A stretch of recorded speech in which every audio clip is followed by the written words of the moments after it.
Hello students, today we will studying SS of Standard 8th, chapter number 8, lecture 2, lecture 3.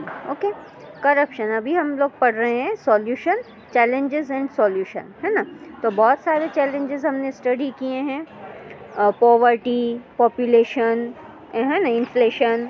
Okay, अब यहाँ पर हम study करेंगे about corruption. Okay, corruption के बारे में आप सभी ने सुना होगा.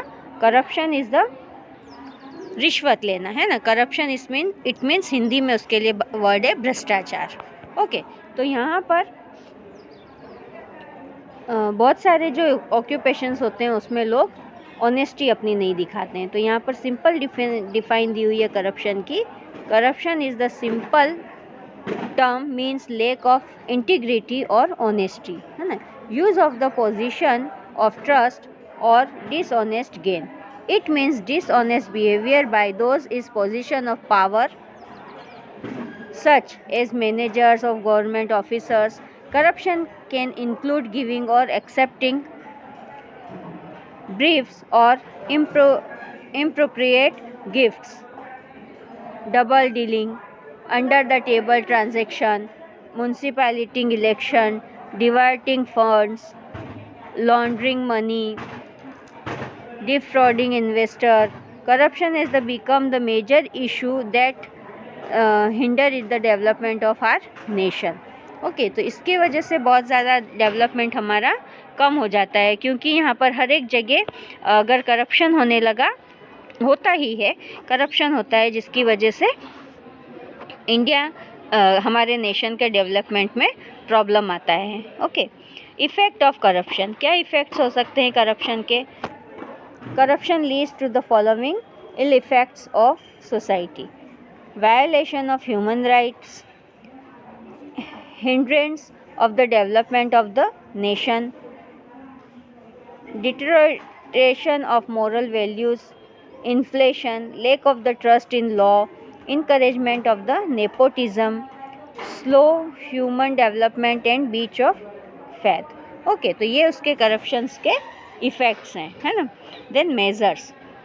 Government has framed certain laws since 1988 to reduce the prevent corruption. Okay, corruption के लिए गवर्नमेंट ने बहुत सारे लॉज बनाए हैं. Anti corruption bureau has been formed in the year 1964. It helps people to in checking the controlling corruption. Okay, message. Accepting and offering bribes both are the crime. Okay, अगर आप accept करते हो और offer करते हो तो दोनों भी क्राइम है. करप्शन का दोनों में भी क्राइम है. अगर आप देते हो तो भी और लेते हो तो भी एक क्राइम है. Things to know about the legal procedure to prevent corruption and bribery. ये एक हमारे पास एड्रेस दिया हुआ है, जिसके थ्रू अगर आप कोई करप्शन देखते हैं तो उसको प्रिवेंट करने के लिए आप इस एड्रेस पर जा सकते हैं. Director anti corruption bureau, bungalow on 17 Dafnala, Shahi Bagh, Ahmedabad. Okay, तो यहाँ पे कुछ फ़ोन नंबर्स वगैरह भी दिए हुए हैं. देन है सबसे बड़ा प्रॉब्लम अनएम्प्लॉयमेंट. अनएम्प्लॉयमेंट का मतलब होता है कि बेरोज़गारी, जिसके पास कोई भी काम वगैरह नहीं है. Details of the job available. Teachers are high school and primary. Vacancies हैं 13,000. अब जबकि उसके लिए एप्लीकेशन रिसीव्ड होती है 1,50,000. ओके, ओनली जब सीट्स 13,000 हैं और उसके लिए 1.5 लाख से ज़्यादा लोग अप्लाई करते हैं. और बड़ी बड़ी देखिए लाइन्स लगी हुई है यहाँ पर. Then modernization and unemployment. Okay, modernization होने की वजह से अनएम्प्लॉयमेंट भी अनएम्प्लॉयमेंट बढ़ा है ना. जिसका मशीनों का काम, लोगों का काम सारी मशीनें करने लगी है, जिसकी वजह से अनएम्प्लॉयमेंट बढ़ा है. लोगों को कम कर दिया जाता है कंपनी वगैरह में से. Introducing of technology in the modern times has added to the burning problem of unemployment. Okay, technology की वजह से सबसे बड़ा इफेक्ट अनएम्प्लॉयमेंट पे पड़ा है. For example, the use of computer has made the work faster and more accurate. Machines have replaced the men and it has resulted in the unemployment. Machinization of agriculture has left many agriculture laborers unemployed.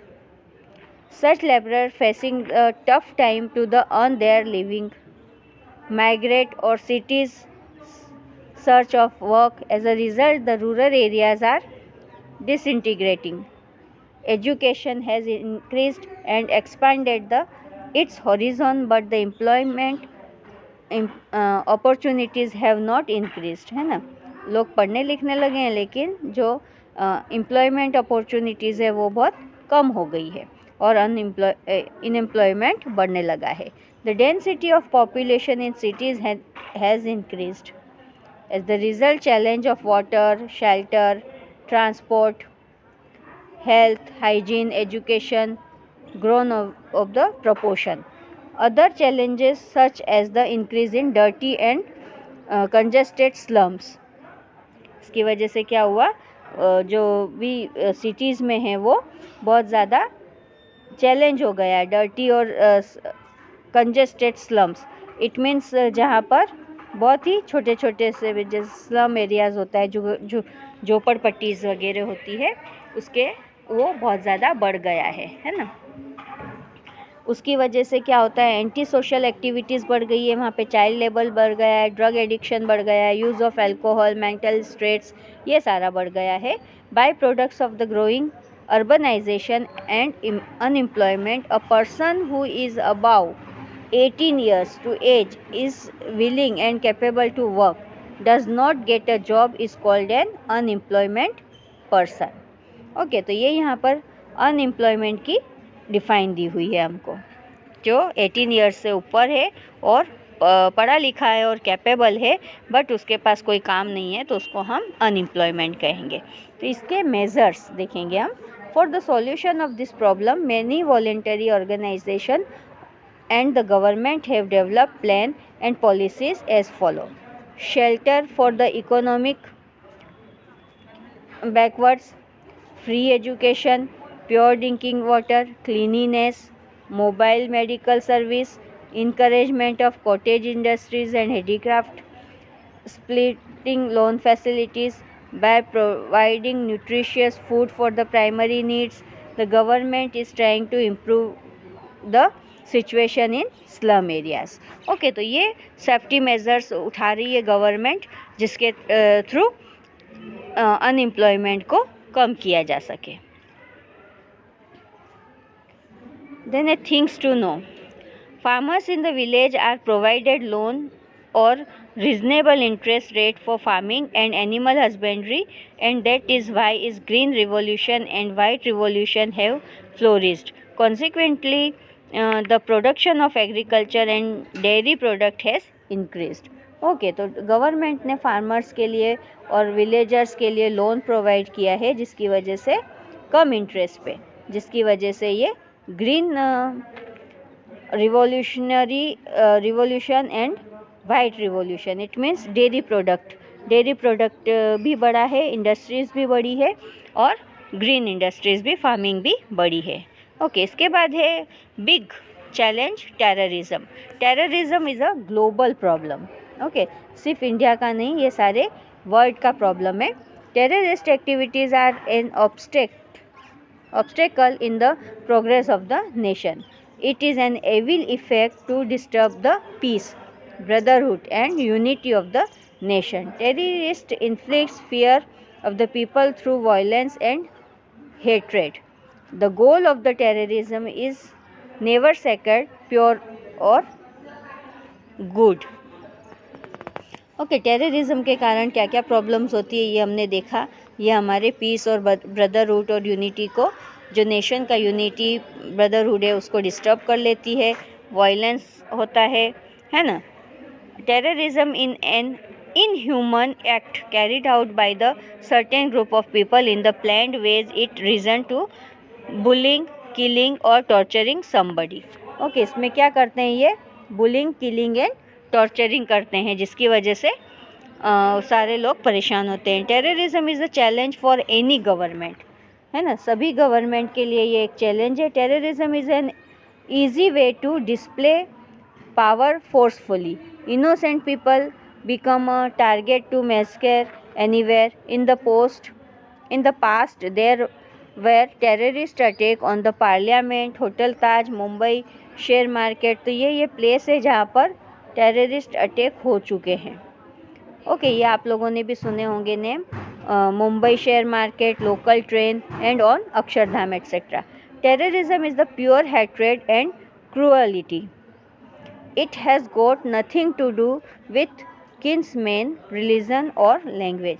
Okay, ये किसी भी language, religion को follow नहीं करते हैं, तो भी इनकी अटैक की वजह से पूरा नेशन डिस्टर्ब होता है.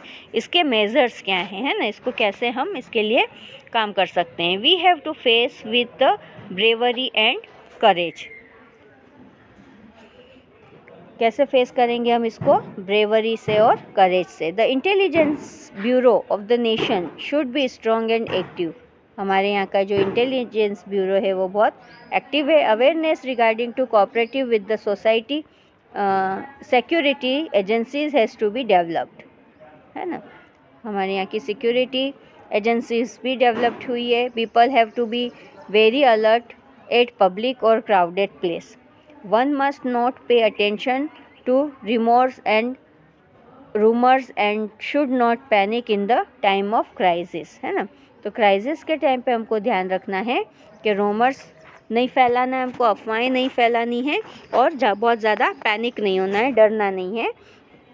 कुछ भी होता है इसके लिए ध्यान रखना है हमको अपना. Security forces should be well equipped, CCTV cameras and metal detectors. इसके लिए सिक्योरिटी फोर्सेस ने मेटल डिटेक्टर और CCTV कैमरास हर जगह लगाए हुए हैं. Apart from this various other challenges faced by the nation are orthodoxy, communalism, regionalism, discrimination based on language, border issue and rehabilitation after natural disasters. Study these in detail and try to know the possible solution to this problem with the help of your teacher. Okay, अब इतनी सारी हमारे यहाँ पर discrimination है, language, religion, communism, सभी के बारे में. बॉर्डर इश्यूज होते रहते हैं, रिहेबिलिटाइजेशन होता है, नेचुरल डिज़ास्टर होता है. तो ये सारी बहुत सारी प्रॉब्लम्स हैं और चैलेंजेस हैं जो हमको नेशन फेस करता है और हम फेस करते हैं. ओके, तो यहाँ पर इसके थ्रू अब हमने ये लेसन भी फिनिश किया है.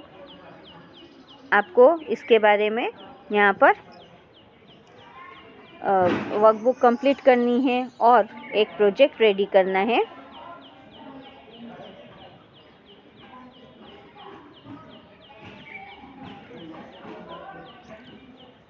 प्रोजेक्ट में आपको क्या करना है?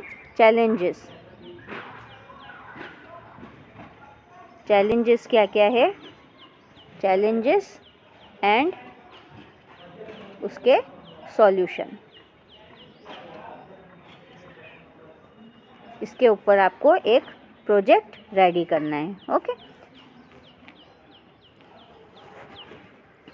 आपकी प्रोजेक्ट बुक में रेडी होगा ये. इंडियाज़ के जो चैलेंजेस हैं उसके बारे में लिखेंगे. इसमें आप टेररिज्म, पॉपुलेशन, पॉवर्टी सभी कुछ लिख सकते हैं और उसके सॉल्यूशन लिख सकते हैं और उसके पिक्चर्स वगैरह पेस्ट कर सकते हैं. ओके, तो ये लेसन हम यहीं पर फिनिश करते हैं. नेक्स्ट लेक्चर में हम लोग मिलेंगे. Till then, thank you and bye.